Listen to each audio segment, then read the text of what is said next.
Olá, gente, tudo bem? Bem-vindos ao canal Gabriel Jacomiti. Nesse vídeo eu quero falar com vocês sobre a má interpretação que geralmente é assimilada ao dinheiro pela Bíblia. E não da parte da Bíblia, mas da parte de quem lê. Então, Provérbios dá algumas lições muito sábias sobre como guardar e usar o dinheiro, mas é uma interpretação um pouco deturpada no Evangelho de Mateus, capítulo 6, versículo 24, que diz, entre aspas, ninguém pode servir a dois senhores, porque ou há de aborrecer a um e amar ao outro, ou se dedicará a um e desprezará ao outro. Não podeis servir a Deus e a mim. Fecha aspas. Bom, eu entendo esse versículo, da forma como eu interpreto, que a vida nos oferece muitos caminhos. E lá no fundo, temos de decidir a quem servir com o nosso coração. Então, nós não podemos andar por dois caminhos ao mesmo tempo, nesse contexto, tá?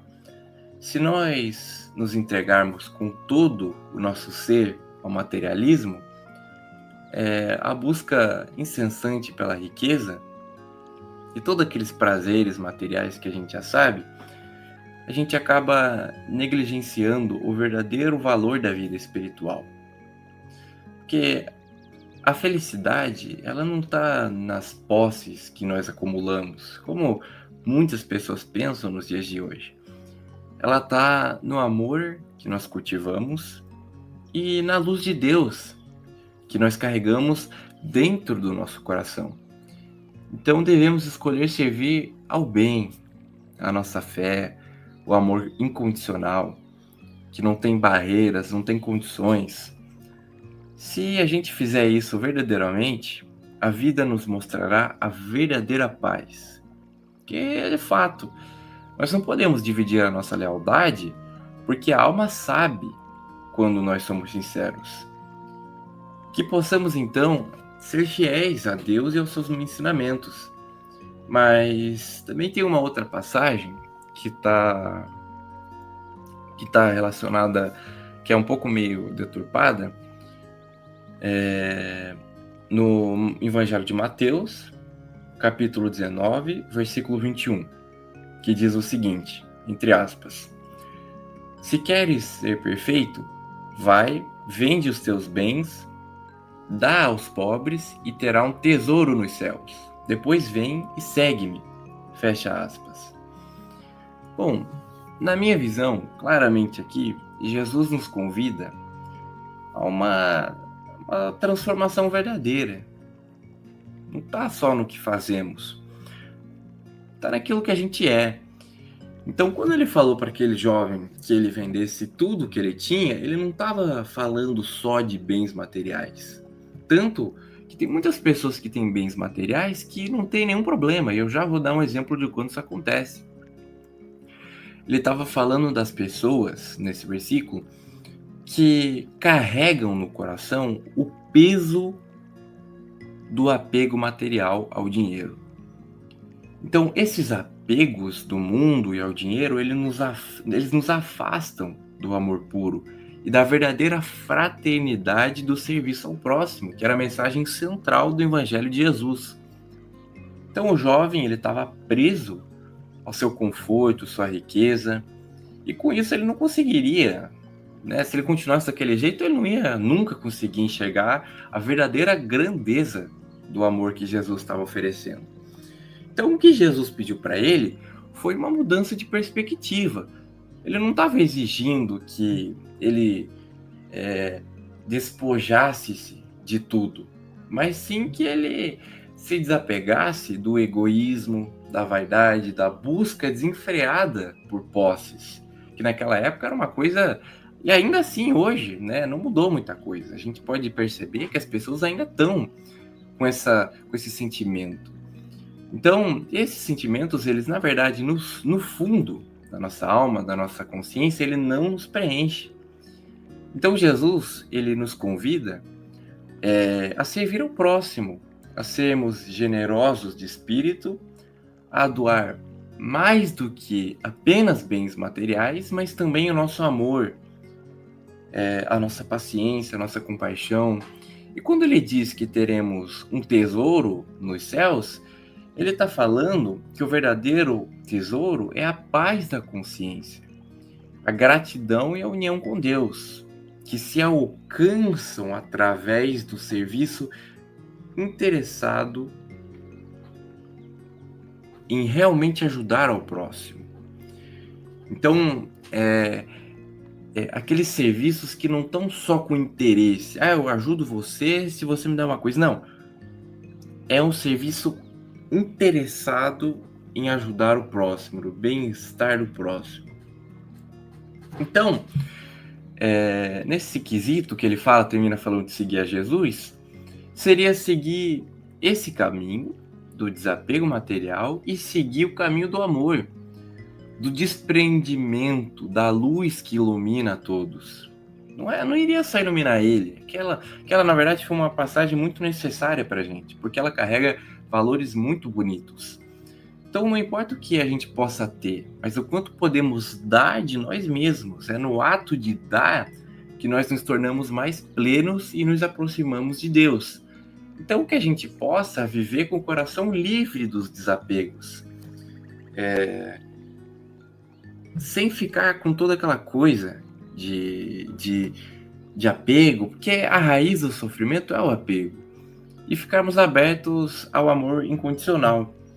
E nisso eu gostaria de falar para vocês também que, olhando um pouquinho ainda mais a fundo, a riqueza material, o ato de você ter as coisas, ele potencializa tudo que você já é, todos os valores que a sua alma já carrega. Tem uma frase muito boa que diz o seguinte: se você quiser saber quem é uma pessoa, dê poder a ela. E o que isso tem a ver? Se você é uma pessoa que se torna rica e você cultivou hábitos de virtudes, então você foi uma pessoa que gostava muito de doar, mesmo que você não tinha pouco, você doava, você demonstrava amor ao próximo, você gostava muito de ler, comprava livros. Quando você se torna alguém com poder aquisitivo da riqueza material, essas coisas que você fazia, elas se potencializam 2, 3 vezes mais. Então você compra mais livros, você ajuda mais pessoas, você doa mais dinheiro. E isso é uma coisa potencializada da sua alma, algo que já estava vinculado a você, algo que já fazia meio que parte de você. Quando você é uma pessoa que você bebe, se droga, mesmo com pouco dinheiro, quando você alcança a riqueza, todas essas coisas que você cultivou, elas são potencializadas. Então você pega seu dinheiro, gasta ainda mais em drogas, fica mais bêbado, arruma mais brigas, e nisso você faz mal para si mesmo e para os outros. Você vai, bebe, vai no bar, bebe lá muito, aí pega o carro, acaba dirigindo, batendo em alguém, bêbado, totalmente preso ao vício e não à virtude. Então, quando você é uma pessoa, outro exemplo, uma pessoa que vive no limite ganhando o seu salário, começa a ficar rica materialmente, tá, gente? Porque o conceito rico, ele foi muito distorcido pelos gurus vendedores de curso hoje. Os caras, sabe, com todo respeito, eles deram uma imagem muito pequena do que é riqueza. Sabe, eles dão a entender que riqueza é só ter dinheiro e posse. Não é nada disso. Sabe, alguém que tem algum mínimo conhecimento já percebe isso. Então, alguém que vive no limite ganhando seu salário. E ela é uma pessoa que cultua os seus vícios. E ela começa a ganhar algum dinheiro, começa a obter um poder aquisitivo maior e a possuir riqueza material. O que essa pessoa faz quando ela alcança esse nível? Ela continua vivendo no limite. Então ela se endivida, compra casa, compra carro, vai lá, compra mais não sei o quê, sai fazendo a festa. Ela continua vivendo no limite, porque o dinheiro ele potencializa o que você já é. E tem uma coisa muito legal que eu sei que é um pouco triste, mas ela também pode se tornar uma volta por cima, que quando a pessoa ela tá na pobreza, é, ela é meio que forçada a agir, a tomar uma atitude, mesmo que seja muito doloroso. Depois a pessoa sai daquilo, sai daquela situação, ela fala consigo mesma, né? Nossa, estou muito feliz, eu passei por aquilo me fortaleceu, me fortificou.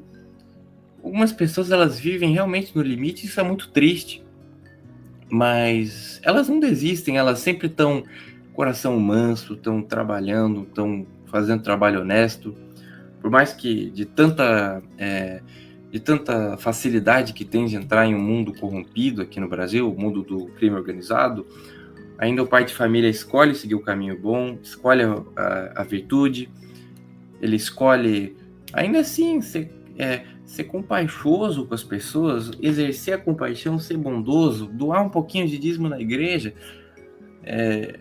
de coração humilde. Isso é uma coisa muito bonita que a gente vê nas dificuldades. Isso a gente pode entender no livro de Provérbios e outras vertentes de conhecimento, como o próprio estoicismo. Então, mesmo nas horas mais difíceis, a gente consegue nadar ou se afundar. Por mais que esse mundo seja muito triste, a gente tem que viver isso, é assim que é.